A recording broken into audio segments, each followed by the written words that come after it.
We were just talking about government overstepping its bounds by having warrantless searches.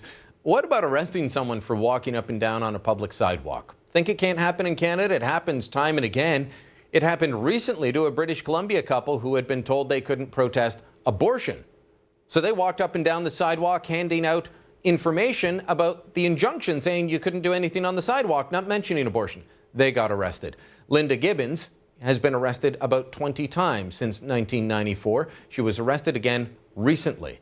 She is the grandmother that has spent about 10 years out of the last 20 in jail for her desire just to walk up and down on a public sidewalk and protest abortion. Alissa Golob is with Campaign Life Coalition Youth. She joins us now from Toronto. And Alissa, this is one of the ongoing disturbing cases in terms of the attempt to silence people who just want to protest abortion. Tell us about Linda Gibbons. I've met her, I've had her on the show, but remind people, is this a violent woman? Absolutely not. Linda Gibbons is a 64-year-old grandmother who is post-abortive herself. She did have an abortion in her earlier years.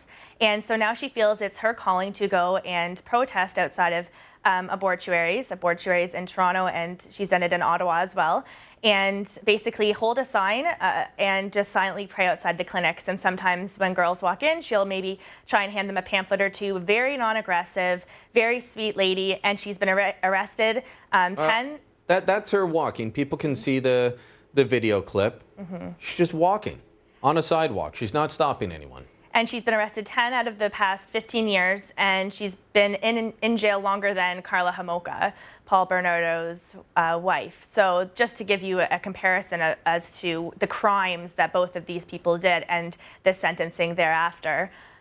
Now, this is all due to temporary injunction. And I want to read off part of this. She did try and appeal this all the way to the Supreme Court. I don't believe she was successful, but here's what the injunction says. The plaintiff's claim, and it was the Attorney General of Ontario, the plaintiff's claim is for an interlocutory and permanent injunctions restraining the defendants from A, watching or besetting or causing to be watched and besetted the premises listed in this notice of action, impeding, interfering, blocking, or obstructing, or attempting to impede, interfere, block, or obstruct ingress or egress to and from the said premises by any means whatsoever, or C, causing or attempting to cause a public nuisance within 500 feet of said premises.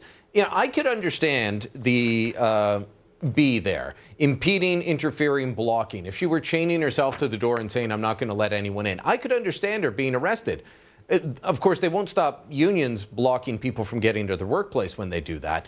Mm-hmm. But I can understand because we still have to follow the rule of law. But she's just walking on a public sidewalk. And Matt, that's the horrible part of this. Mm-hmm. And Matt Gurney of the National Post wrote about this, and he said that it's comparable to the Occupy Toronto protesters. Both were committing minor violations, city violations. Even the Occupy Toronto protesters being even worse because they damaged public property, took away business from small businesses, whereas Linda is not harming anybody. She's just standing there and praying, yet Linda gets consistently thrown in jail over the past 15 years, and the Occupy Toronto protesters walk away scot-free. How many cops did they send out this time to take down the frail, tiny granny that I could probably pick up with one arm? On average, it's usually 4 cop cars, 2 to each cop car. So I've been there. We're talking 8 police officers. Mm-hmm, 8 police officers. Sometimes the police chief as well has come down. It's a big ordeal. It's a big show. But you know, it's in my opinion, it's a positive thing that it is a big spectacle because she's raising awareness of this unjust law. People are asking, why is this little woman getting arrested? And Martin Luther King Jr. said, when you break an unjust law to arouse the conscience of the community, you are therefore, holding the highest respect for the law. And I think that applies to Linda in this situation. You mentioned the Occupy Toronto people and the Occupy movement across the country.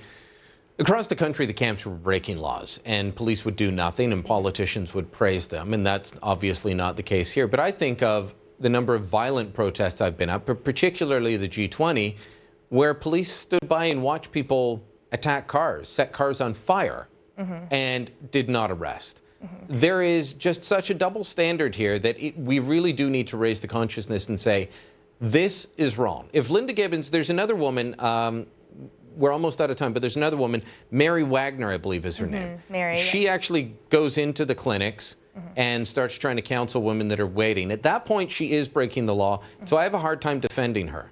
But this should not be considered breaking the law for walking on a public sidewalk. I absolutely don't think it should be breaking the law. And even in Mary's case, she is entering private property, but she's trying to counsel children from being safe, to counsel women from having the abortion. I would compare it to, somebody who's walking down the sidewalk and looking into a house, a private property house, and a man is beating his 2-year-old son. Would you just keep walking and say, oh, it's private property, it's not my business? I understand, but because of the laws that we have to try and find a way to work within them if we're going to denounce the unjust ones. So this one, she's not bursting in anywhere. She isn't obstructing. She's not attacking anyone. No, absolutely not.